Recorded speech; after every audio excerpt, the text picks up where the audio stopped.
ওকে। হে everyone, আসসালামু আলাইকুম। আশা করি সকলে নিঃসন্দেহে অনেক বেশি ভালো আছেন। আপনাদের দোয়া ও আশীর্বাদে আমি অনেক বেশি ভালো আছি। সো ওয়েলকাম টু ফ্রিল্যান্সার নয়ন। আজকে আমরা যে বিষয়টা সম্পর্কে জানবো, একটা ধুমধারাক্কা আজকে ক্লাস হবে। হ্যাঁ, সো আজকের এই টপিকটা যে যে ব্যক্তিগুলো ট্রাই করবে, আলটিমেটলি 1 থেকে 1.5 মাস বা 2 মাস, যে ব্যক্তিটা আজকে টেকনিকটাকে খাটাইতে পারবে, সে ব্যক্তিটা আজকে একটা আহ কি বলবো, সব থেকে ভালো একটা ক্লায়েন্ট হ্যান্ডলিং এর টিপস পাবে যে ব্যক্তিরা আজকে ক্লাসটাতে সুন্দর করে থাকতে পারবে। সো চলেন আমরা আজকে ক্লাসটি শুরু করে দিই। সো ফার্স্ট অফ অল, আমাদেরকে আজকে ক্লাসটি শুরু করতে গেলে আমাদেরকে সর্বপ্রথম যেটা লাগবে সেটা হচ্ছে গিয়ে যে একটা টুইটার অ্যাকাউন্ট লাগবে। কিসের অ্যাকাউন্ট? আমাদের একটা টুইটার অ্যাকাউন্ট লাগবে, ঠিক আছে? সো এখান থেকে আমরা চলে যাব সর্বপ্রথম x.com, টুইটারের বর্তমান নাম হচ্ছে x.com। হ্যাঁ, ওকে, আমরা x.com-এ চলে যাব। চলে যাওয়ার পর এখান থেকে আমাদেরকে একটা টুইটার অ্যাকাউন্ট সাইন আপ করে নিতে হবে। সো এটা, এই বিষয়টা ইজি একবারে, ঠিক আছে? সো আমরা জাস্ট ফর, আমাদের ইন্টারফেসটা এমন আসবে না, যারা নতুন হয় তাদের ইন্টারফেসটা আসবে কেমন, যেখান থেকে আপনাকে সাইন আপ বা সাইন ইন করতে বলবে। সো আপনি সুন্দর করে সাইন আপে ক্লিক করে আপনার ইমেল অ্যাড্রেস এবং পাসওয়ার্ড দিয়ে সুন্দর করে সাইন আপ করে নিয়ে নেবেন। ওকে, দেন আপনি এমন একটা প্রোফাইল পিকচার দিবেন যে প্রোফাইল পিকচারটাতে আপনাকে দেখতে যেন প্রফেশনাল মনে হয়, যাতে করে আপনি বা আপনাকে যে কোনো কাজ দিলে আপনি যেন কি সেই কাজটা করতে পারেন। ওকে, ঠিক তেমনি আপনি একটা সুন্দর করে ক্যানভা থেকে বা ফটোশপ থেকে বা ইলিস্ট্রেটর থেকে সুন্দর করে একটা কি এই যে কভার ফটো তৈরি করবেন। হ্যাঁ, দেন শুধু এইটুকুই নয়, এর পাশাপাশি আপনি যে কাজটা করবেন সেটা হচ্ছে কি, আপনি আপনার প্রোফাইলটাকে কি সুন্দর করে সাজায় নেবেন। সাজায় নেওয়ার পর প্রতিদিন প্রতিদিন কন্টিনিউ আপনি ফেসবুকে যেমন পোস্ট করেন, ঠিক আছে, আপনি ঠিক প্রতিদিন কন্টিনিউ একটা থেকে দুইটা করে হলেও আপনাকে এখানে পোস্ট করতে পারতে হবে, যদি আপনি প্রফেশনালি এই জায়গাটাতে কাজ করতে চান বা আপনি যদি প্রফেশনালি একজন ফ্রিল্যান্সার হতে চান। কারণ দেখেন, যে একটা মানুষ আপনাকে কখন একটা কাজ দিবে ভাই, যখন আপনার প্রতি উনার বিশ্বাসটা বাড়বে, ঠিক আছে? এখন আপনি বলেন যে 100 ফলোয়ার যে প্রোফাইলে, সে প্রোফাইলের মানুষকে একটা ব্যক্তি বিশ্বাস করবে, নাকি যেখানে 1 লাখ ফলোয়ার আছে সে প্রোফাইলের মানুষটাকে একটা ব্যক্তি বিশ্বাস করবে? অবশ্যই যেখানে 1 লাখ ফলোয়ার আছে সেখানে বা সেই ব্যক্তিটাকে কিন্তু ওই মানুষটা বিশ্বাস করবে। তাহলে একটা ব্যক্তি 1 লাখ ফলোয়ার তৈরি করছে এতটাও কিন্তু সহজে না। সে কন্টিনিউ স্ট্রাগল করছে, কন্টিনিউ পোস্ট করছে, কন্টিনিউ ভিডিও করছে, কন্টিনিউ তার স্কিলটাকে মার্কেটিং করছে, কন্টিনিউ তার ব্র্যান্ডিং করছে, বিধায় কিন্তু কি আজকে সে একজন প্রফেশনাল পার্সন, ঠিক আছে? ঠিক তেমনি আপনাকেও কি ভাই কষ্ট করতে হবে। আপনি যদি কষ্ট করতে না চান বা কষ্ট করতে যদি আপনি না পারেন, সরি, আপনার জন্য এই সেক্টর না, আপনার জন্য আজকের এই ক্লাসটি না। আপনাকে কন্টিনিউ কাজগুলো করতে হবে ভাই, কারণ এই ফ্রিল্যান্সিং জগৎটাই, আপনি কার মাধ্যমে আসছেন বা কেমনে আসছেন আমি জানি না, হয়তো বা আমার পোস্ট দেখে আসছেন, হয়তো বা কারো মাধ্যমে আসছেন, হোয়াট এভার। আমি বলি আপনাকে একটা কথা ক্লিয়ার করে দিই, যদি আপনি ফ্রিল্যান্সিং শুরু করতে চাচ্ছেন বা শুরু করছেন অলরেডি, ঠিক আছে ভাই, হতাশ হওয়া যাবে না। আপনি যদি হতাশ হয়ে যান, তাহলে আপনি এই সেক্টরে কিচ্ছু করতে পারবেন না, আমি এটা লিখে দিব, আপনি কিচ্ছু করতে পারবেন না। কারণ আপনি একটা সমুদ্রের মধ্যে আপনি ছিপ ধরে আছেন, ঠিক আছে?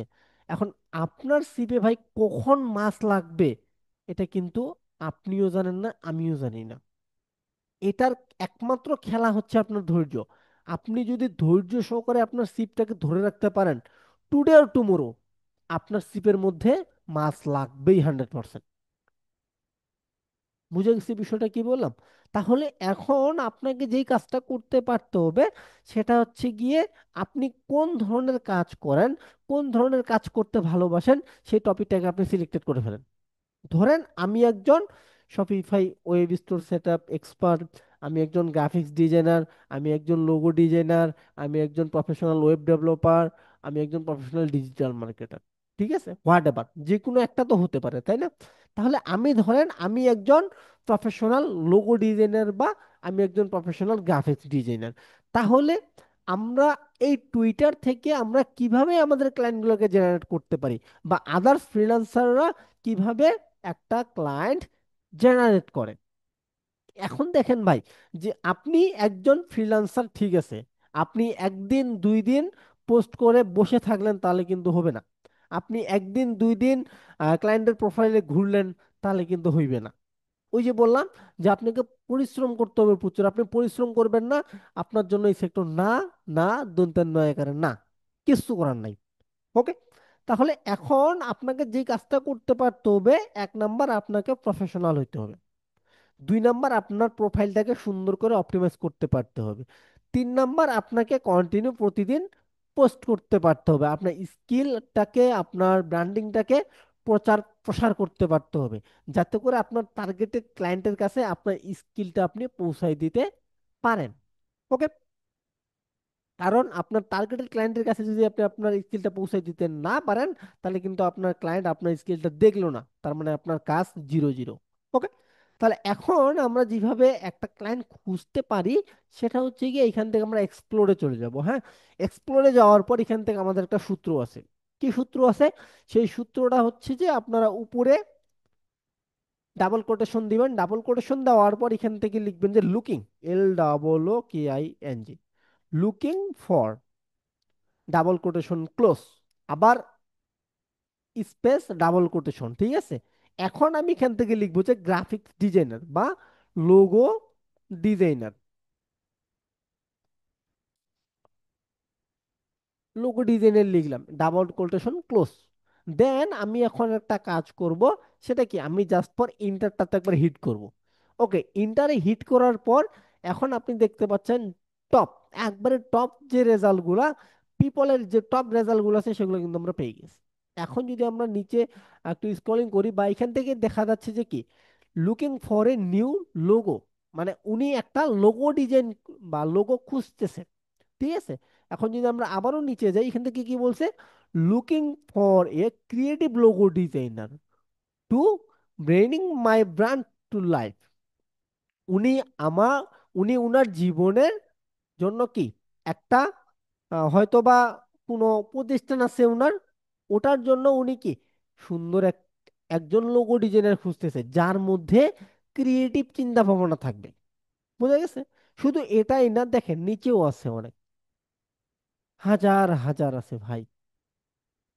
এই যে কি বলছে, if you are looking for a ডবি লোগো ডিজাইনার, মানে উনি একজন লোগো ডিজাইনার এক্সপার্ট, উনি উনার যে স্কিলটা আছে, ব্র্যান্ডিংটা আছে, উনি কি মার্কেটিং করতেছে কোথায়, টুইটারে। দেখেন উনার স্কিলটা অলরেডি 306 জন মানুষের কাছে চলে গেছে, তার মধ্যে চারটা রিয়েক্ট পড়ছে। এই যে চারটা রিয়েক্ট পড়ছে না, এই চারটা মানুষ তার টার্গেটেড। বুঝে গেছে?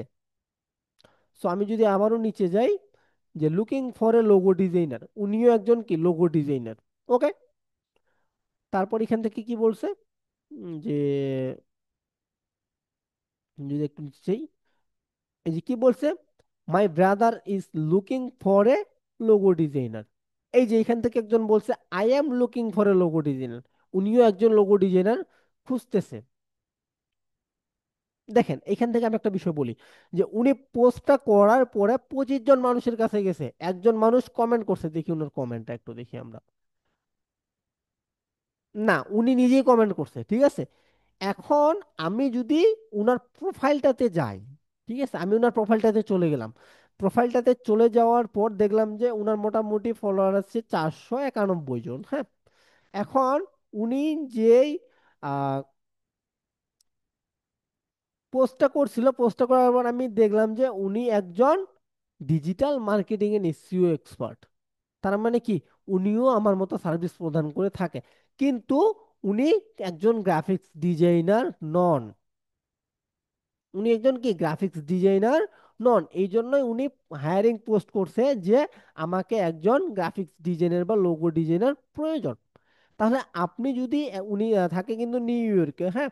সো এখন আপনি যদি আপনার যে প্রপোজাল আছে, আপনি যদি ওনার প্রপোজালটা, এই যে দেখেন মেসেজ নামে যে অপশনটা আছে, আগে ওনাকে সুন্দর করে ফলো করবেন। হ্যাঁ। ফলো করার পরেই এই যে মেসেজ অপশনে আসলেন, মেসেজ অপশনে আসার পর এখন এখান থেকে আপনি কি করবেন, ওনাকে, না ওনাকে মেসেজ দেওয়া যাইবে না। হুম, ওনাকে মেসেজ দেওয়া যাইবে না। আচ্ছা, যেহেতু ওনাকে মেসেজ দেওয়া যাবে না, সেক্ষেত্রে আমরা ওনাকে দিব না, দরকার নেই।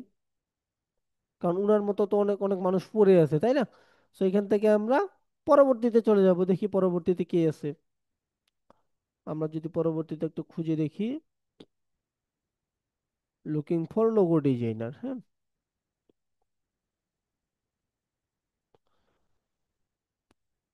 এই যে I am looking for A brand logo, এই যে এনে একজন পাইছি। দেখি আমি যদি ইনার, এই যে দেখেন ইনারটাতে কিন্তু অ্যাভেলেবল আছে, হ্যাঁ। এখন আমি কি করব, আমি যদি আমার মার্কেট প্লেস হোক বা আউট অফ মার্কেট প্লেস হোক, আমি যে প্রপোজালটা তৈরি করে রাখছি, ঠিক আছে, সেই প্রপোজালটা এখানে আমি পেস্ট করে দিব। ওকে। এখন প্রপোজাল আমার কোনটা, ধরেন এই যে আমার একটা পোস্টার ডিজাইনের প্রপোজাল আছে। ওকে। সো আমি কি করব, আমার যে প্রপোজালটা আছে, এই যে আমার প্রপোজালের হেডলাইন এটা, এটা আমার প্রপোজালের ডিসক্রিপশন, আমি প্রপোজালে কি কি দিব না দিব এটা, এটা আমার লিঙ্কডইন প্রোফাইলের অ্যাকাউন্ট, এটা আমার ওয়েবসাইটের লিংক, ঠিক আছে। এখন আমি যদি উনাকে আমার প্রপোজালটা পাঠাই, সেক্ষেত্রে উনি আমার লিঙ্কডিনেও কিন্তু একটা কানেকশন পাঠাইতে পারে যদি উনার লিঙ্কডিন অ্যাকাউন্ট থেকে থাকে। ওকে। তারপর উনি আমার যে ওয়েবসাইটটা আছে সেটা কিন্তু দেখবে সুন্দর করে। দেখার পরেই যদি ভালো লাগে, যে আমি এর আগে কতগুলো কাজ করছি না করছি সবকিছু কিন্তু আমার গুলো দেওয়া আছে, হ্যাঁ। এখন যদি ভালো লাগে, তাহলে কিন্তু উনি অবশ্যই আমার সাথে যোগাযোগ করবে। ওকে। তাহলে আমি কি করব, আমি সুন্দর করে এটা কপি করব। ওকে, আমি সুন্দর করে এটা কপি করলাম। কপি করার পরে আমি x.com-এ চলে গেলাম, যাওয়ার পর যে ইনার প্রোফাইল আছে, ইনার প্রোফাইলের যে মেসেজ অপশন, সেখানে গিয়ে আমি এটা পেস্ট করে দিলাম। পেস্ট করে দেওয়ার পর কি করব, আমি এটা সুন্দর করে ওনাকে সেন্ড করে দেবো। এখন আমি যে এটা সেন্ড করলাম, ঠিক আছে, এটা আমি ভেরিফাই চাচ্ছি, আচ্ছা যাই হোক আমরা ভেরিফাই করি ফেলি, হ্যাঁ। এখন আমি যে এটা সেন্ড করলাম, সেন্ড করার পরে এটা কিন্তু উনার কাছে চলে গেছে। এখন উনার যদি প্রয়োজন হয়, উনি যদি ভবিষ্যতে পরে লাইনে আসে, ঠিক আছে, তাহলে কিন্তু উনি অবশ্যই আমার প্রপোজালটা দেখবে। তাহলে উনি কি, অবশ্যই আমার প্রপোজালটা দেখবে। দেখার পরেই কিন্তু যদি ভালো লাগে, তাহলে কিন্তু অবশ্যই আমাকে কথা বলতে হবে ওনার সাথে, মাস্ট বি। আচ্ছা আমরা এগুলোতে না যাই, হ্যাঁ, আমরা চলে যাই এটাতে। সো এইখান থেকে আমি এখন যেটা বলবো, যে আপনার প্রপোজাল, ভাই আপনার প্রপোজাল যদি ঠিক না থাকে, আপনাকে কোনো মাইয়া মানুষও অ্যাকসেপ্ট করবে না, সেক্ষেত্রে আপনার ক্লায়েন্ট তো দূরের কথা। তাহলে আপনি যদি একজন ক্লায়েন্টকে পটাইতে চান, সবার আগে আপনি একটা মেয়েকে পটানো শিখেন। সবার আগে আপনি যদি একটা মেয়েকে পটানো শিখতে পারেন, ভাই আপনার ক্লায়েন্টকে পটানো সেকেন্ডের ব্যাপার। কারণ আমাদের বাঙালিরা হচ্ছে কি জানেন, ছেঁচড়া টাইপের, এরা সহজে পড়তে চায় না। তাহলে আপনি যদি এদেরকে পটাইতে পারেন, ঠিক আছে, তাহলে ফরেনদের পটানো কোনো ব্যাপার না, ডাজেন্ট ম্যাটার। ওকে। তাহলে একটা মেয়েকে পটাইতে গেলে আপনার কি কি করতে হবে ভাই, টাকা খরচাইতে হবে, সুন্দর সুন্দর গিফট নিয়ে যেতে হবে, এগুলোই তো নাকি? কিন্তু এগুলো পটানি আলাপ হলে চলবে না। আপনার পটানি আলাপ হইতে হবে কথোপকথন, কমিউনিকেশন। আপনার কমিউনিকেশন স্কিল যদি ভালো থাকে, ঠিক আছে, তাহলে একটা ক্লায়েন্টকে পটানো কোনো ব্যাপার না। যদিও বা আপনার প্রপোজালটা সুন্দর থাকে আরো বেশি, তাহলে তো কোনো কথাই নেই। সো আশা করি কি আজকের ক্লাসটা আপনারা সুন্দরভাবে উপভোগ করছেন। যদি ক্লাসটাতে একটু হলেও উপকার হয়ে থাকেন, তাহলে কি অবশ্যই আপনার মতামতটি জানাই দিবেন। সো ঠিক আছে, আজকে এ পর্যন্তই থাকলো। সকলেই অনেক বেশি ভালো থাকবেন। সকলের জন্য দোয়া রইলো, আমার জন্য সকলে দোয়া করবেন। ধন্যবাদ সকলকে। আসসালামু আলাইকুম।